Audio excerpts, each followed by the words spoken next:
بسم اللہ الرحمن الرحیم۔ الصلاۃ والسلام علیکہ یا سیدی یا رسول اللہ وعلیٰ آلہ وصحابہ یا حبیب اللہ۔ حضرت موسیٰ کے دور میں ایک عورت تھی جو کہ انتہائی بد کردار اور انتہائی خوبصورت ہوا کرتی تھی۔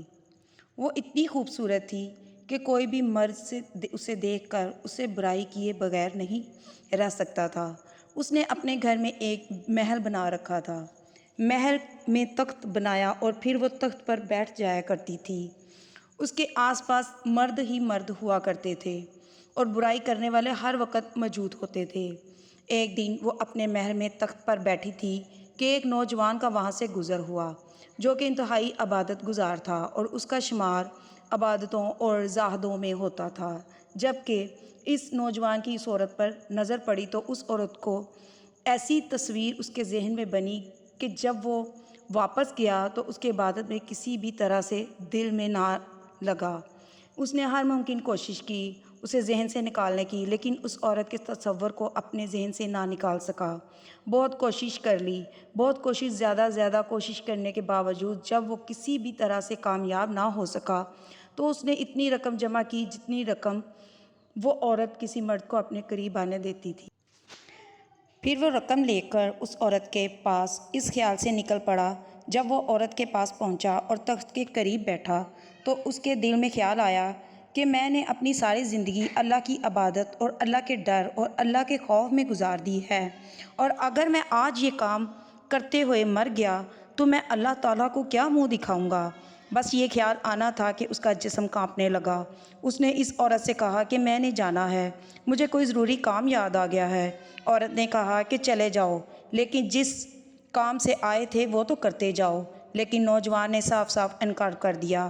عورت کے بار بار اصرار کرنے پر اس نے کہا کہ میں نے اپنی ساری زندگی اللہ کی عبادت میں گزار دی ہے، اب میں یہ کام کر کے اللہ کو ناراض نہیں کر سکتا۔ وہاں سے یہ کہہ کر چل نکلا۔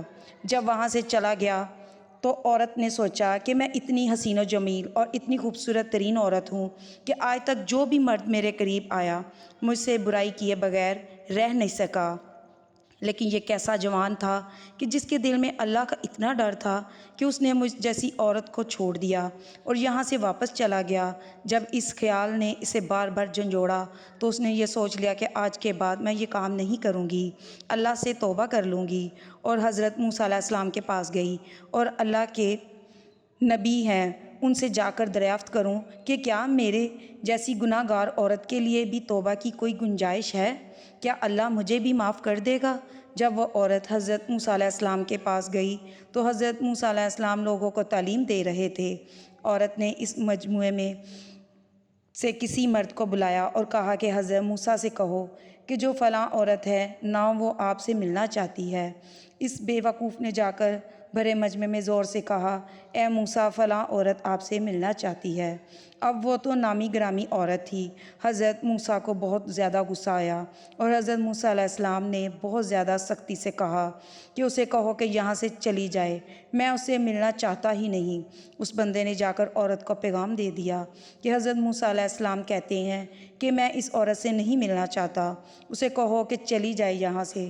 وہ عورت ٹوٹے ہوئے دل کے ساتھ وہاں سے واپس چلی گئی اور راستے میں زاروں قطار روتی گئی، دل میں یہ سوچتی گئی کہ شاید میں اتنی بری ہوں کہ اللہ کے نبی بھی مجھ سے بات نہیں کرنا چاہتے، ملنا نہیں چاہتے، اب تو میں بخشش کی کسی بھی صورت نہیں ہو سکتی۔ گھر آ کر اس نے اپنے آپ کو کمرے میں بند کر دیا اور اسے تو کچھ اور پتہ نہ تھا، لیکن اس نے کہیں سے سنا تھا کہ جب اللہ کو منانا ہو تو سجدے میں اللہ سے معافی مانگو۔ وہ سجدے میں گر گئی، روتی ہوئی گڑ گڑاتی رہی، اللہ سے معافی مانگتی رہی۔ اتنی دیر پر دروازے پر دستک ہوئی۔ اس نے سوچا کہ مجھ سے برائی کرنے کے لیے شاید کوئی نیا مرد آیا ہے، کیونکہ مرد کا آنا جانا تو اس کے پاس لگا رہتا تھا۔ اس نے کہا کہ کچھ بھی ہو جائے میں دروازہ آج کھولوں گی ہی نہیں، لیکن دروازے کی دستک اور تیز ہو گئی۔ اس نے بالآخر ہمت کی اور ہمت کر کے دروازہ کھولا تو کیا دیکھتی ہے کہ سامنے اللہ کے نبی حضرت موسیٰ علیہ السلام کھڑے ہیں۔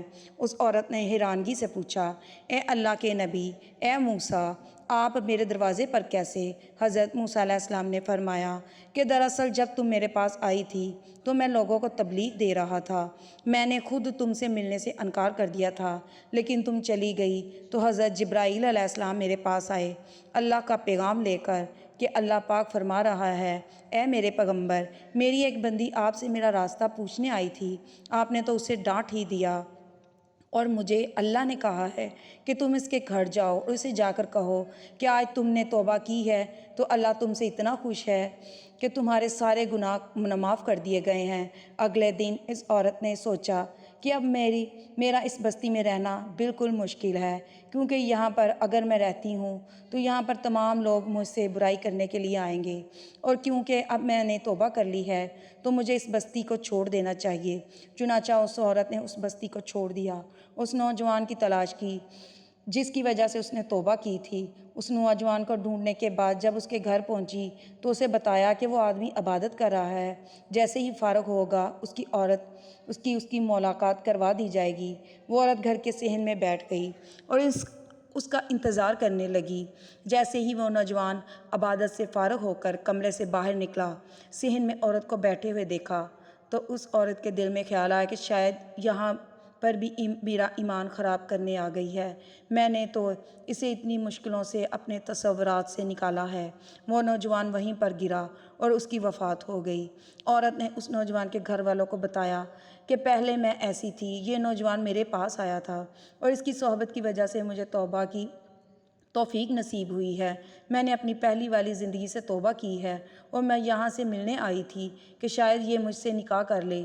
اسے بتایا گیا کہ اس کا ایک اور بڑا بھائی ہے، اس سے پوچھ لیتے ہیں کہ اگر وہ آپ سے نکاح کر لیتا ہے تو ہمیں کوئی اعتراض نہیں ہے۔ علماء کرام لکھتے ہیں کہ اس عورت کی شادی اس نوجوان کے بڑے بھائی سے کر دی گئی اور اللہ تعالیٰ نے اس عورت کو صدقے دل سے توبہ کرنے کا صلہ دیا کہ اللہ تعالیٰ نے اس عورت کو 7 بیٹے عطا کیے۔ وہ 7 کے 7 بیٹے بعد میں بنی اسرائیل کے بہت بڑے ولی گزرے۔ سبحان اللہ۔ اگر آپ میرے چینل پر نئے ہیں، میرے چینل کو سبسکرائب کریں، لائک کریں، شیئر کریں۔ شکریہ۔